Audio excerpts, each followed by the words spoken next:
I think the audience are in for a hard-edged, sexual, passionate, sexy masterpiece.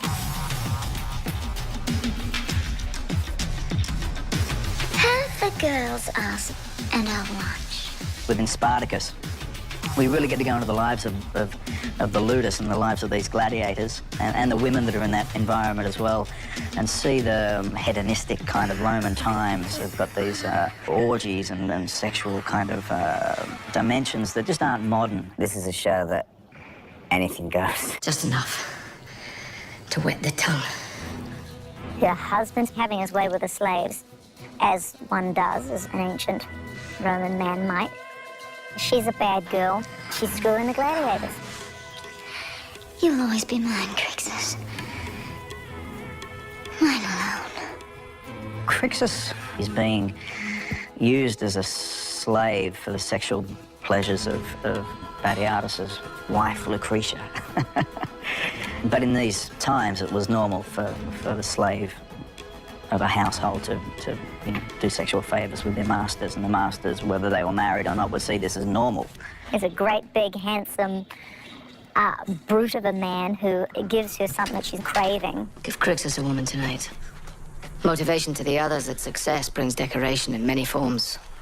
I'll see him well satisfied. I believe the sexual relationship that takes place between Lucretia and Crixus is one that very much borderlines passion with violence. Well, the appeal for men is 100%. There's a lot of eye candy in the show. I think the guys will go for it, hands down. I am Mira. I've been sent to please you. Is your pleasure not an end to itself? The show will probably appeal more to women than it will to men. All these men covered in dirt and sweat and glistening, wearing nothing but these, like, loincloths and sword fighting. It was the most insane display of male testosterone-driven masculinity. It's very exciting. There's a lot of nudity in this, mainly because of Rob Tapper, I think, though he denies it. We had an interesting situation of 17 guys in a bathhouse. And one guy said, you know, I'm going to play it totally naked. Well, good on you, mate. And he did. And it was the right thing for the scene. It got me my stars quotient of male nudity that they requested. Your champion is bold to his purpose. There's no coyness about anything that we're doing. And I think an audience who want to see a world that's easily accused of being degenerate. There are great things about ancient civilizations. Spartacus is a story about love. At the end of the day, it's a man who is in love, and he is willing to do whatever it takes to win back the woman of his dreams.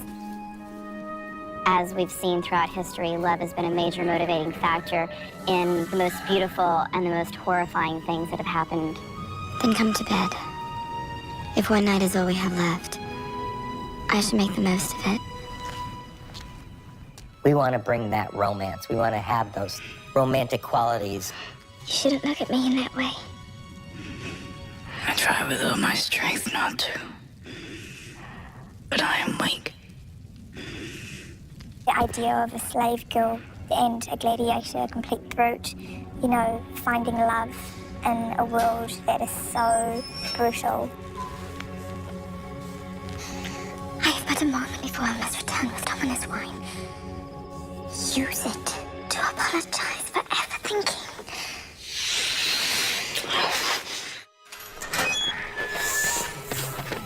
You leave without words? Do what I must, Petros.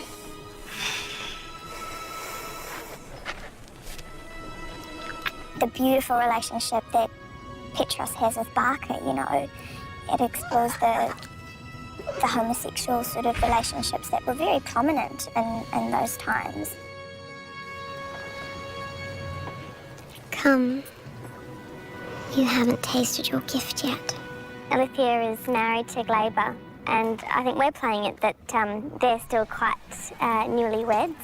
And so there's heaps of sex and passion and fire between them. They spend ages, like weeks, potentially months, missing each other at a time. So when they see each other, it's like game on, big time. My promise discharged, and we shall return to Rome and more civilized company. I am married to Batiatus, and she shores him up with his confidence, and she supports her man. Has a man ever had such a wife? She but loves her husband and would see him elevate. We seem to have this great relationship. It's a little bit like Lord and Lady Macbeth, and they seem like such a solid unit. I should wash. I smell of death. Oh, you smell like a man. There are, some really beautiful love scenes that are not that are not gratuitously shot. They're scenes that a woman can watch and appreciate and say, you know what, that's a beautiful scenario. I would like to be that woman. I would like to be going through that experience with a man who looks at me and loves me and touches me and kisses me in that way. There's no life without you.